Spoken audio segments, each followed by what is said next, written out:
Welcome everybody. My name is Bastemunk and today I will present to you the fifth book review. The book we will be talking about is Deep Work from Newport. At first, I will share with you the topics we will cover in this video. I will teach you some tricks how you can start doubling your productivity right after this video. Also, you will be able to learn hard new things in a faster way than you did before. I will give you some simple tricks you can use to make sure you will achieve your goals on schedule. And last, a bonus, I will share with you the hardest challenge you have ever done. Are you ready to get started? Good, let's go. During the video, I will use some definitions out of the book so that the meaning of the words is clear for everybody. First, let me explain the title of the book, Deep Work. The definition of deep work is professional activities performed in a state of distraction-free concentration that push your cognitive abilities to their limit. These efforts create new value, improve your skill, and are hard to replicate. What this means is that you are working with full concentration to push your limits.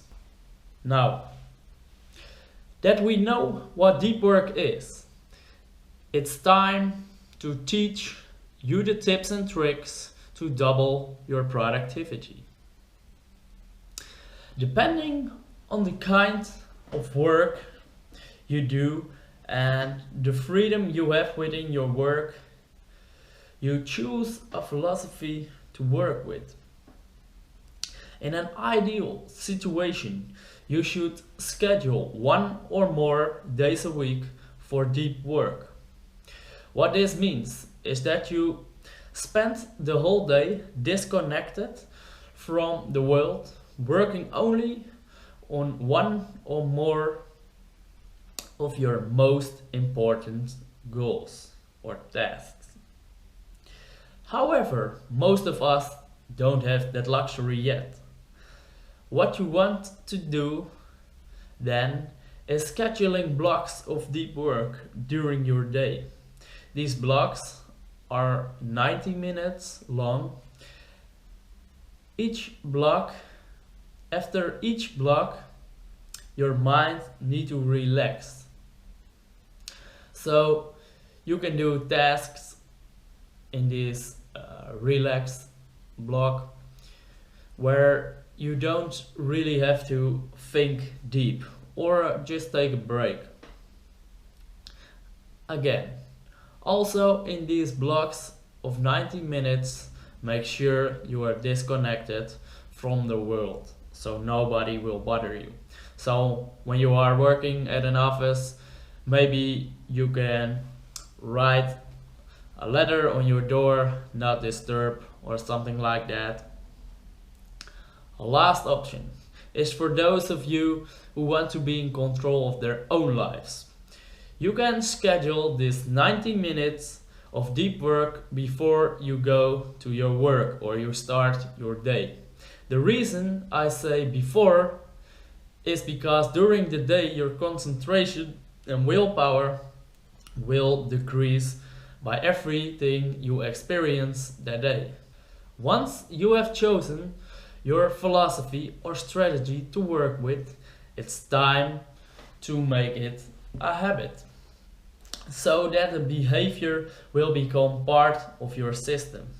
what you will begin to notice after a few days is that you will become faster and the quality of your work will also improve.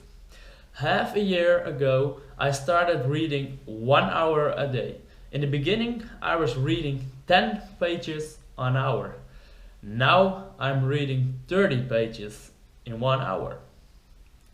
So as long as you commit to your philosophy, your productivity and quality of your work will improve or increase. Now, I will share with you something many fanatic entrepreneurs forget to do. It's scheduling downtime or taking downtime. Working till late doesn't necessarily helps us getting more done or helps us improving the quality of our work.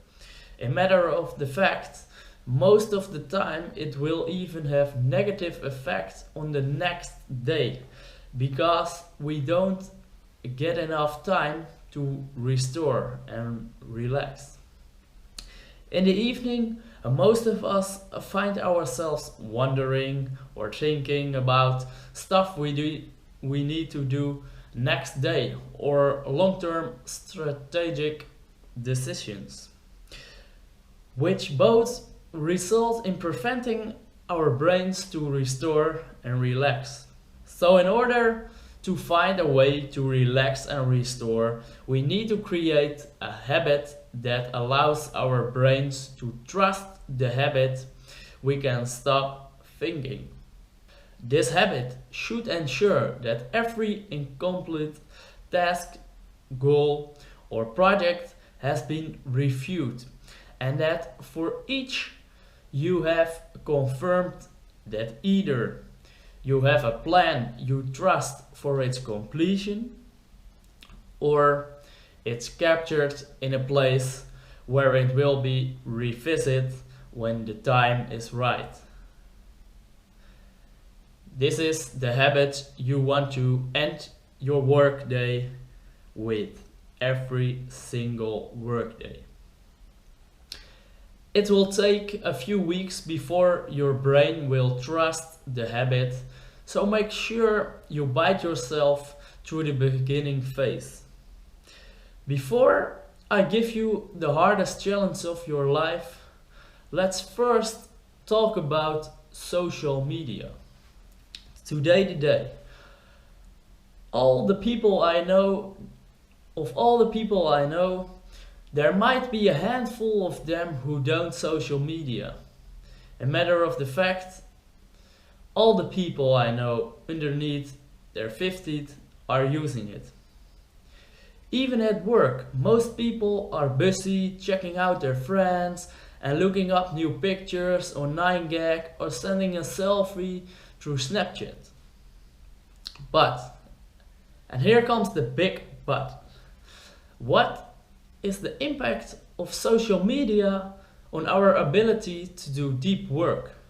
Each and every time we engage in social media, our brains get distracted from our concentration to do deep work. Besides that, we don't need social media unless you need to interact with your fans or potential clients. On top of that, we need to bear in mind the impact it has on the quality of the work we produce. Even when we put all these negative impacts aside, we should ask ourselves what the goal is of using social media. For example, take the platform Facebook. If my goal is to have great deep connections with the people that are close to me, do you think using Facebook is gonna help me achieve that goal? I don't think so. Are you ready for the biggest challenge of your life? Here we go. Stop using social media for 1 month. Or if that's too hard, start with one platform at a time. After this month, ask yourself the following 2 questions about each of the platforms that you temporarily quit. First, would the last 30 days have been notably better if I had been able to use this platform? Second, did people care about that I wasn't using this platform? If your answer is no to both questions, quit the platform permanently. If your answer was a clear yes, then return to using the platform. If one answer was yes and one answer was no, then I suggest you still quit the platform.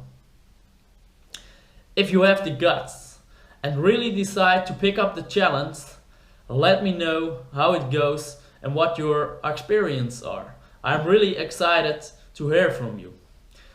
In summary, what we covered in this video. First, we talked about a couple of philosophies you can work with to create blocks of deep work for yourself. After, we talked about the importance of downtime and how it can create a habit that will give you the downtime your body and brain, or especially your brain, needs to relax. Last, we made the impact of social media very clear and set one of the biggest challenges of our lives: 1 month without using social media.